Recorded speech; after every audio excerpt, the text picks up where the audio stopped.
हमला क्रेमलिन पर, Putin target थे। 2 ड्रोन से हमला किया गया क्रेमलिन अटैक के बाद। रूस का बदला शुरू हो गया है। ये बड़ी जानकारी और बड़ी खबर इस वक्त की युद्ध से जुड़ी हुई। खेरसॉन के रेलवे स्टेशन पर हमला हुआ है, एक व्यक्ति की मौत हो गई है। शुरुआती जो जानकारी मिल रही है उसके मुताबिक ये जानकारी मिली है कि खेरसॉन में रेलवे स्टेशन पर हमला किया गया, अटैक किया गया है, एक व्यक्ति की मौत हुई है। तो रूस की तरफ से जो हमले किए जा रहे थे लगातार कीव पर, यूक्रेन के अलग अलग शहरों पर, हम पिछले कुछ दिनों के दौरान देख रहे हैं कि बहुत अग्रेसिव हमला किया जा रहा था रूस द्वारा। अब ऐसा लगता है कि उसमें और बढ़ोतरी होगी और ज्यादा वो बढ़ेगा।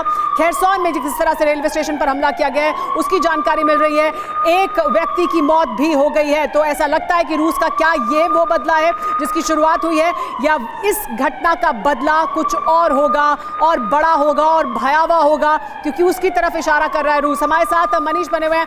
मनीष, हम देख रहे हैं लगातार पिछले कुछ दिनों के दौरान बहुत अग्रेसिव तरीके से रूस द्वारा हमले किए जा रहे थे यूक्रेन पर, यूक्रेन के तमाम इलाकों पर, तमाम शहरों पर।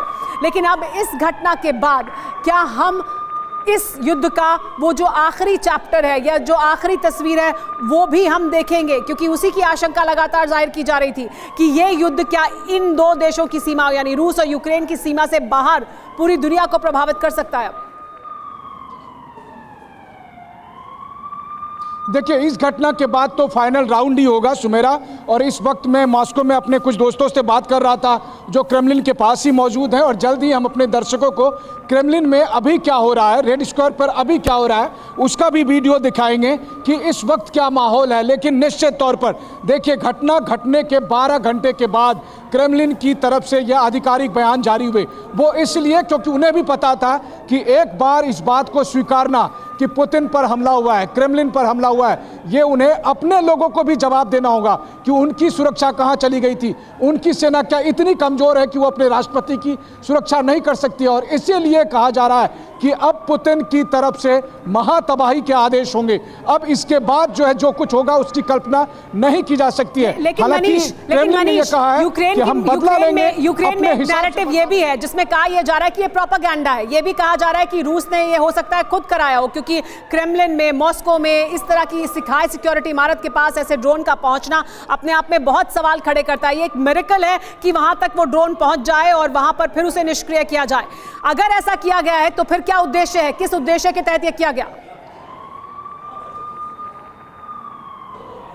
देखिए, मिरेकल तो तब भी होना चाहिए था जब 2 हफ्ते पहले बड़े 2 कामिकाजी ड्रोन पहुंचे थे, और उस समय तो यूक्रेन वालों ने कहा था कि हम मॉस्को के करीब पहुंच गए हैं। यूक्रेन में राष्ट्रपति ऑफिस के डिप्टी हेड ने साफ वादा भी किया था कि अब हम मॉस्को में और सेंट पीटर्सबर्ग पर हमला करेंगे। और इसके अलावा अगर आप देखिए तो जिस समय पुतिन ने यह कहा कि हम जेलेंस्की पर हमला नहीं करेंगे, जरा दूसरे तरीके से लेकर आते हैं सामने। मनीष, इस बात को जरा दूसरे तरीके से पूछते हैं। जनरल मेस्टोन तक मेरी आवाज जा रही है, पीसीआर उनको कनेक्ट कीजिएगा। सर, बाय एनी चांस कोई यहां पर पॉसिबिलिटी है कि ये रूस का अपना एक फॉल्स फ्लैग ऑपरेशन हो यूक्रेन पर कोई बड़ा अटैक करने के लिए, बाय एनी चांस? क्योंकि यहां तक कोई मॉस्को में क्रेमलिन पे ड्रोन पहुंच जाए, वाकई जो बात सुमेरा कर रही है कि ये यूक्रेन में कहा जा रहा है कि मिरेकल है, वाकई मिरेकल है सर ये। और गौरव, बिल्कुल सही आप बोल रहे हैं। देखिए, हर चीज की संभावना है, पॉसिबिलिटी एग्जिस्ट। ये प्लान्ड ऑपरेशन भी हो सकता है यूक्रेन का, या लोकल इंडिजनाइज किया हुआ है कि जो आप बता रहे हैं।